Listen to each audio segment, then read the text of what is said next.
Okay, I think we're recording. Hello, everyone, and welcome to the Changing Perceptions podcast. I think it pretty much is.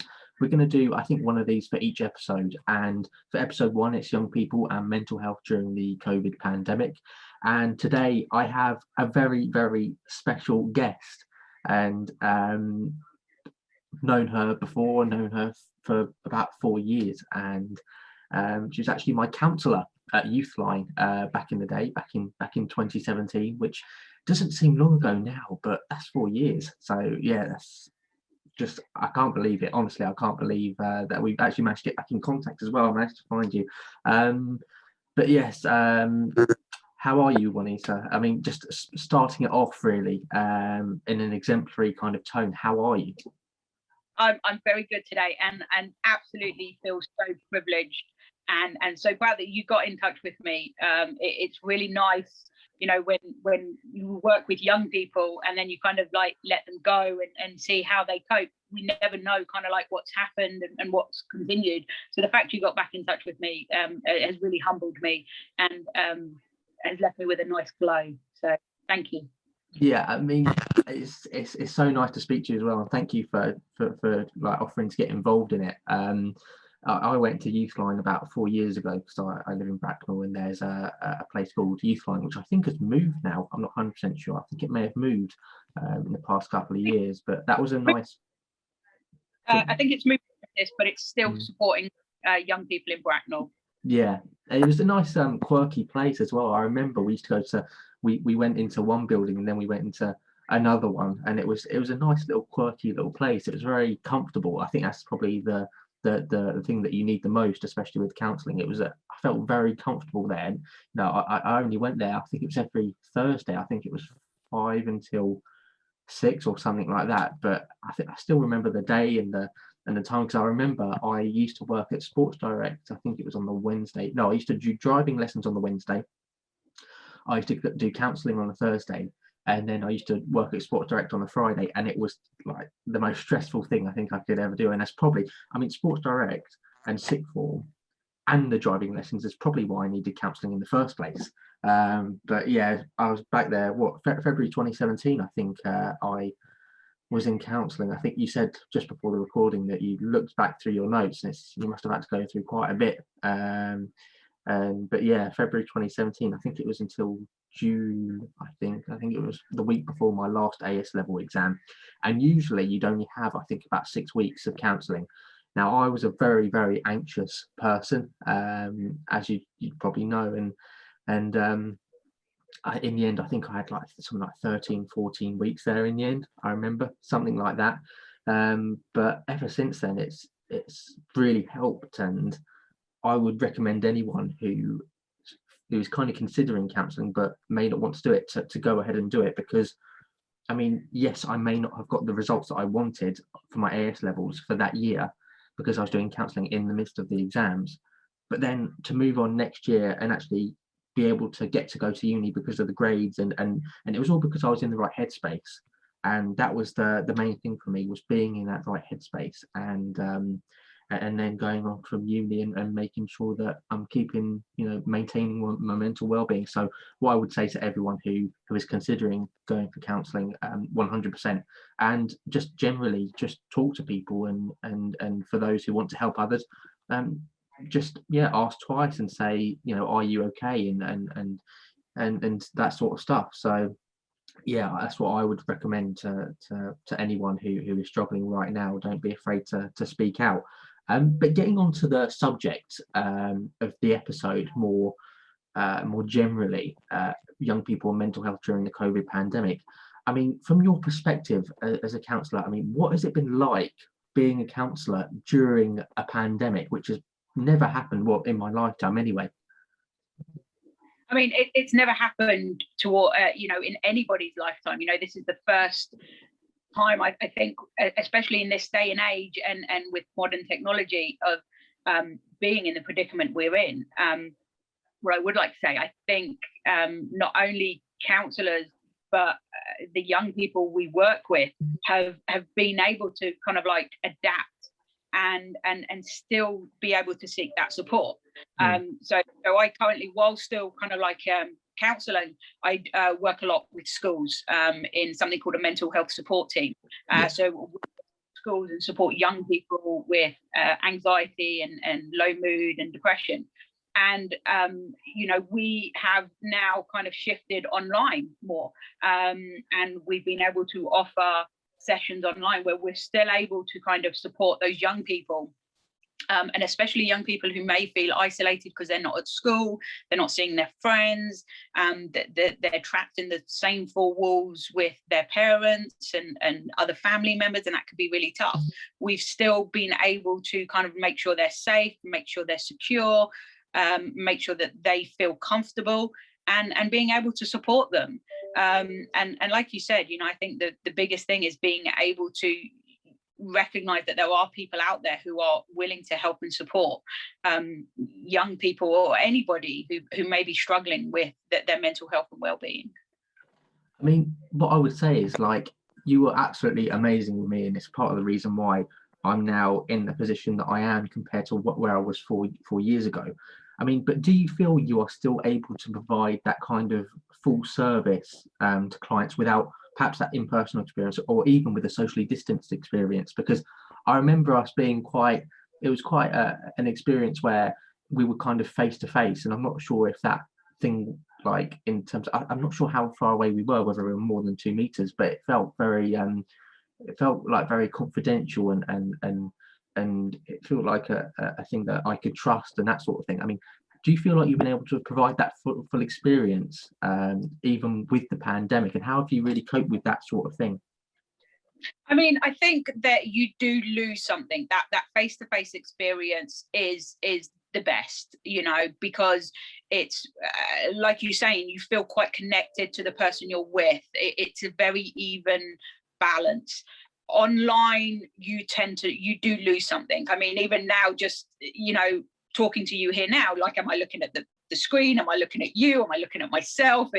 It's really hard, but you can still get a lot from that kind of some of that facial expression and some of that body language and tone of voice, and it's better than a phone call, and it's a million times better than nothing at all. And I suppose that's what you need to kind of drill down to, that in comparison to not having anything, or being able to talk to someone, even if it's virtual, is better than nothing. And also, bringing some humor into it. So I'm very open to, I tell people where I am. So like currently, this is where I hold my conversations with people, and I look like I'm in a toilet cubicle. And so we bring that into, that, we're all kind of trying to manage the situation the best we can, but there's lots of people out there that want to help and support, and can, if you're willing to kind of open up. And do you think it, like the counselling where it's kind of virtual, do you think it's actually advantageous for some young people, because they might be in their own bedroom where they're kind of they feel like they're in a space that they perhaps that they're really safe in? Can it also be disadvantageous in the fact that they don't want their parents to hear and that sort of thing? I mean, how do you think they're coping with virtual counselling? I think it works both ways. I think the advantages of it, and virtual in any aspect, is you're not going to a strange place. So I know you talked about Youthline and how very comforting it is, but for some people, that being exposed, being outside, traveling to a new place can really raise those anxiety levels. So being able to hold them virtually works really well. I've done sessions even now as we continue to come out of lockdown, where I might meet with them virtually and then move on to meeting them face to face in school. And similarly, we've done it the other way around, where I've met them first face to face in school, where they can trust me, they see me and things like that, and then we've moved virtually. So it works both ways in the connection, in that sense. With regards, like you said, that security, that safeguarding, and confidentiality. That's why in the beginning of all my sessions, you know, we make sure, do you feel safe? Do you feel secure? Do you feel confidential? But we also make sure, is there an adult or somebody present in case of a safeguarding issue, in case you do mention something that I'm concerned about, and we need to get you that additional support and make sure you're safe. So it kind of works both ways, and we try to be as accommodating as possible. You know, for the young person, because ultimately, and unless they feel safe and secure, they're not going to open up, and that's what we want.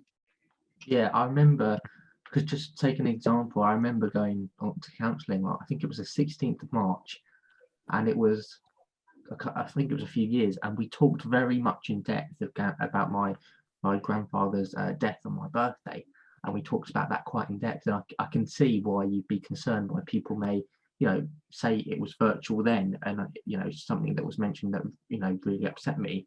You know, it's because of course it's bound to happen, because I know you guys are absolutely trained, and you were fantastic with me that day. I remember specifically, you know, you said, you know, don't talk about anything you don't want to, but you know, there could potentially be something there that hits a nerve, and then they, you know, go off screen, and then you're kind of worried. I mean, I kind of understand that in that sense. So yeah, I kind of, that makes me think really, that gives me food for thought really on that one. So that's, yeah, another difficulty really of virtual counselling. But yeah. Any counselling, you know, sometimes when you have conversations, you do open up things that maybe you weren't too sure about. You do kind of, it does trigger other things that you didn't think you were going to talk about in that session. And a good counsellor will, you know, towards the end, kind of like be able to boundary that, be able to make sure that you feel in a safe and secure way. So whether you're having counselling at school, whether it's virtual, whether it's kind of face-to-face in their offices or anything like that, you know, they'd make sure, do you feel okay? Can we ground ourselves? Can we bring ourselves back into the present moment in order for you to then continue with that everyday life? Because yeah, you know, if we see young people in schools, they've got to go off to their lessons and they've got to speak to their peers, so we need to make sure they're in that right headspace. If at home, you know, maybe they've said something about home, we need to make sure that they're okay and that they can continue and not feel as even more vulnerable and exposed. So we try to kind of like give space and then kind of, you know, reground ourselves and be mindful of where we're leaving that young person. And I've asked a university student this about maybe people a bit older, maybe 18 to 24-year-olds, but I kind of want to get a bigger picture, perhaps with perhaps 16 to 24-year-olds or something like that, or the people that you deal with maybe even younger than 16. I mean, what have you noticed with young people during the pandemic, just generally? I mean, do you think well-being has worsened, or do you think that's a bit of a myth? I think it has been a bit of the mix. You, like I said, I particularly work closely with schools. So we have a lot of young people who are anxious about going to school. Pandemic hit, the problem solved because they're not going to school. But then you've had then a lot of people who crave that kind of social interaction with friends, with peers. Maybe home life isn't as good, and now they're forced to remain in that situation. So it's kind of like, it's not that it's worsened or got better, but it's kind of like it's a different kind of mental health that we're seeing. But it all kind of comes down to the basics of not being able to fully process or understand what's going on for us. And by having that sounding board in a counsellor, because you might have something that's going on for you, but if you feel, you talk to your parents or somebody you trust, that they'll give you advice, they'll tell you what to do, they'll tell you kind of like what they would do. But ultimately a counsellor is there to kind of say, okay, what do you want to happen? How is this affecting you? And bringing it all back to the person that's in front of them, because ultimately that's who it's going to affect. And I suppose by having that that impartial sounding board, it enables them to really examine what it is they want to do moving forward, and not feeling that they have to do something because that's what somebody else has said. I mean, I was just thinking, right at the start of 2020, we had no idea whatsoever that there was going to be a pandemic. I mean, have you had to have like separate training, because this is a different, as you said, it's a different type of problem that you're facing with with mental health problems that are directly linked with the pandemic? I mean, have you had to have extra training, and what has that been like, having to kind of adapt in that sense, to kind of learn new techniques and kind of try and instill them in people that you counsel? I think the biggest has been the technical side of things, not necessarily the foundation of what the problem is, because whether somebody's worried about COVID and what effect it might have on them and their health and their family, or they're worried about going to school, the worry is there. So we deal with that worry and how we would challenge it and things like that. The difference has been more the technical side of things, of obviously trying to build that relationship with the young person when they're virtual, when they're off screen, trying to get used to kind of camera angles and things like that, because we want to come across in that supportive manner. I would say the biggest difficulty would be that low mood side of things. So depression is a lot harder to kind of manage virtually and during the lockdown and COVID, because one of the things that we would kind of encourage young people to do is some form of activity. And obviously with the lockdown, you couldn't go out, you couldn't do things. So it was trying to come up with a list of activities that they could do inside to still have that same sense of achievement and kind of engagement, but without breaking, obviously, the lockdown rules that were in place.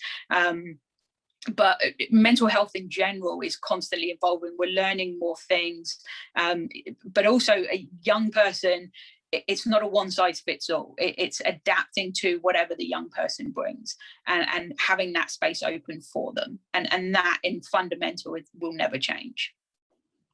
I was thinking of something there. I mean, you said about camera angles. I mean, is that attention to detail really important? I mean, could it make a huge difference? I wouldn't say the young person. I wouldn't put emphasis on the young person having to be on screen. But I would like, I try to make sure that they can see me. So it's irrelevant if I can't see them, but I want them to be able to see me, be able to see that I care, my facial expression, that I'm listening, that I'm not playing with my phone or tapping, writing an email, that I need them to know that for the hour they have me, or 50 minutes or whatever the session time is, they have my undivided attention. And I know that, like, not everyone, I mean, we take out like age for everyone, because there's older people who are, more tech based, and there's young people that are not tech based. So I think it's unfair to make that generalization. What I would say is, those who are less technologically advanced, who are counsellors, I mean, has that been extra hard for them? And how do you think other counsellors have coped with virtual counselling during the pandemic? Like I said before, it's been, I think, a huge learning curve. I'm lucky to work within a company. So I work for the NHS. So we have been given the relative equipment. We've got the IT staff behind us who can support us. Talking to my colleagues from counselling, who have private counselling, the beginning was difficult, I think, for them to kind of set up and kind of get going. But they've all managed to find a way to continue to support their clients in a way that suits both them and their clients. So be that, it could be emails, it could be telephone calls, face-to-face in open spaces, so maybe going for walks and things like that. I think it's become a lot more creative. And I also think that this now, where you just have to meet someone face-to-face in an office, that's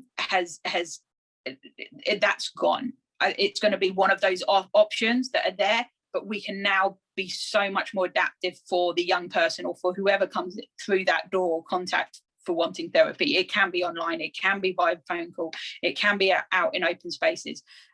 We do now also offer some sessions within the family home if they want as well. So it's all about being adaptive. It's not just the 9 till 5 as well. It's outside normal working hours, because everyone is still struggling. So people are going back to work, going back to school. We don't want them to maybe miss certain times. So we're flexible into times and things like that.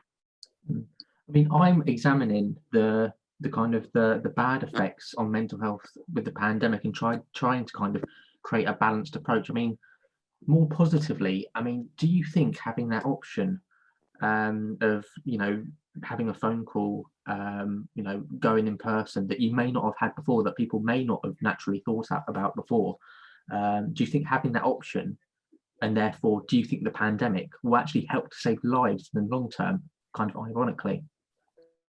I think so, because you're not going down. Before, it was very kind of structured in how we work and what we do. These were our hours, these were our times, this is where we meet. And now offering that flexibility, not only for the people we see and being able to support them, but also for us as professionals. We have a lot more flexibility with our own mental health and well-being, because we can be more flexible. We can then, not that we have to choose between our work and the passion that we have and our family.